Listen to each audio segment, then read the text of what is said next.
It's official. So Bill Belichick's the coach of Carolina. We both love college football, so it's another talking point. So I'm going to talk more college football, and I love that. Fascinating this morning, though. Seth Wickersham is a first-ballot Hall of Fame writer and reporter for ESPN.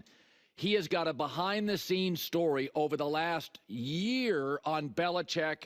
Go read it. Seth Wickersham, tremendous.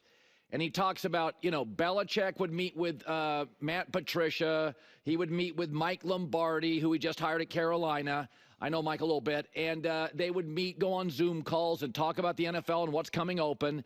And that, Belichick kind of got disgusted by the NFL and that nobody was really interested. Now, he did think the Bears was the best job opening this year. I agree, I think.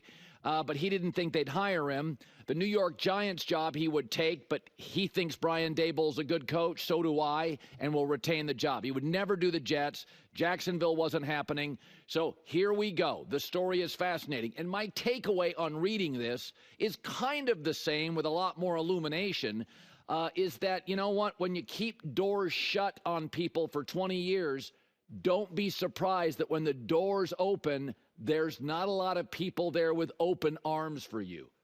Tom Brady and Belichick, 20 years, never went to dinner.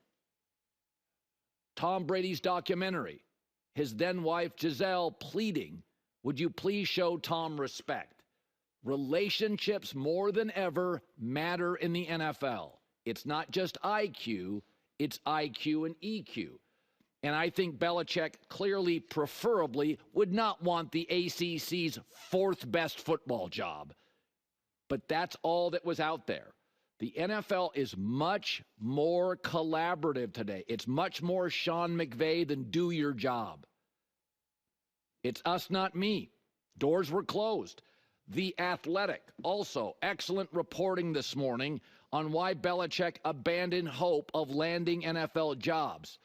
One executive said he burned a lot of bridges. Another said people would be concerned about the culture he would create in the building. Again, Belichick leaned in to his terse nature, his rigidity, his cutthroat personality.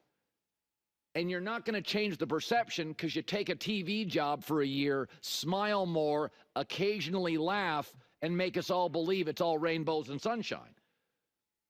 People know what Bill is. We know what Bill is. Bill knows what Bill is. And Carolina's like, we'll roll the dice on it. So, and again, I love college football. I hope it works. I'm not rooting for it not to work.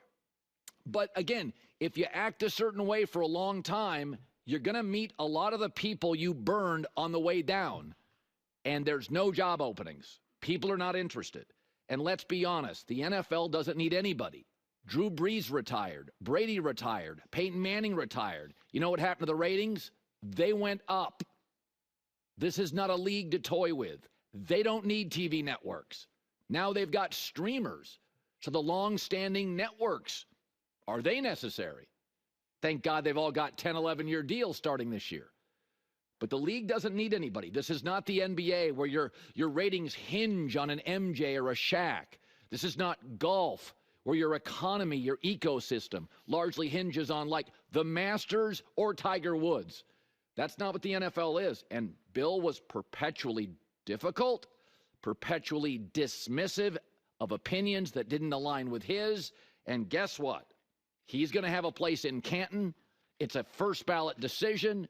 He is widely respected as the greatest defensive coach of all time. But the Patriots are 3-2 right now. And at this time last year, they were 3-10 with Belichick. 3-10 now. 3-10 now. 3-10 last year with Belichick. He'll go to Canton, and he deserves it. But it's a different league.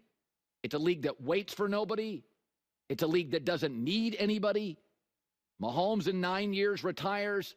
There'll be another crop of superstar quarterbacks. They can certainly do without a great coach at 72. There were no doors opened.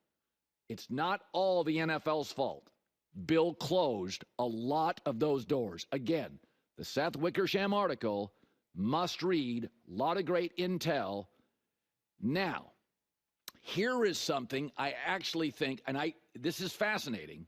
So Mike Lombardi, who is now a media person, has been hired by Belichick to be his GM. Now, I've had multiple conversations with athletic directors in the last 9 to 12 months. This is the future of college football. General managers. In fact, I met with Jen Cohen at USC. We had a long lunch over this. This is the future of the sport. And so Belichick sees that and is hiring Mike Lombardi, an ally, a confidant for years, to be his GM. And it's full NFL. They're not even masquerading that it's college. They're not even trying to fool anybody. This is the NFL. So that is the future. Now, how well will Belichick do? Well, it should be noted, Indiana, a basketball school, Arizona State, a baseball school, at least it was for years, and SMU just made the playoff. So Belichick can compete. And he also has a personnel guy. So I don't think Belichick is the perfect personality fit. But I think like coaching and personnel, he'll be fine. Now, Lombardi, who I know a little, and Belichick are terse. They're outspoken. They can be curt. They're very direct. That will rub a lot of people on a college campus the wrong way. They will have no interest going to galas with the other coaches in the athletic department. They are pros. They're going to come in with a certain arrogance and belief, and they don't care about your volleyball program or your swim program. They don't care. And there's a lot of high maintenance and needy coaching and overmatched administrators at the college level. So I don't think it's going to be a coaching issue with Bill. He'll be great. I don't think it's going to be a personnel issue. Mike Lombardi will do fine.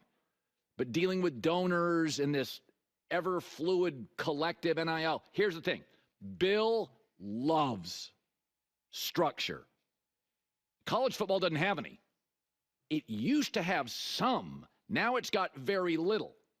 So what Bill's doing, if you watch this move with Lombardi, he's bringing in structure.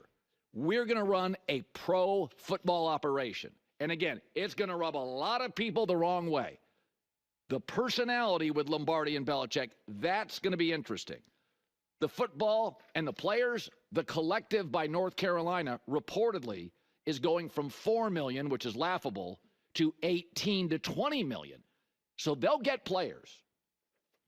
But I'm rooting for it. I love the sport. It's another talking point. But there will be clashes. I think it will start. It'll be fun. And it's the headlines. It's powder blue. It's going to look nice. And there will be feathers ruffled on that campus. And I can't wait. And I'll listen, I have a graphic. Here's North Carolina's schedule next year. And again, they've got players. Mac Brown could recruit. I mean, their road games are Cal and Wake Forest and Charlotte and Syracuse. You know, we're not talking the AFC West or the NFC North. Their home games, Stanford, Duke, Virginia, like an academic all-star roster. Richmond, Clemson. So there's no reason why Bill Belichick could not peel off a 10-1. I would not be surprised by that at all if they can get quarterback just solid. I don't worry at all about the coaching or the personnel. They're ramping up the – that's not it. And I think for a year, you'll look at it and go, oh, it is humming. But we got pictures here, Bill in Chapel Hill. Listen, he's got a new girlfriend. It's younger. He's excited. It's a college campus. It could, maybe he is going to be turning a new leaf. It's gregarious and joyful, Bill. But the football coaching's fine. The personality fit with Lombardi is going to be really interesting. It's like Charlie Weiss at Notre Dame. Charlie Weiss, the schemes were fine. He wore everybody out. Charlie wore people out. The schemes were smart. That wasn't the issue. Hi, everybody. It's me, Uncle Colin. Subscribe here to get the latest from the herd, including exclusive behind-the-scenes videos and more, wherever you may be, however you may be watching. Thanks again for making us part of your day.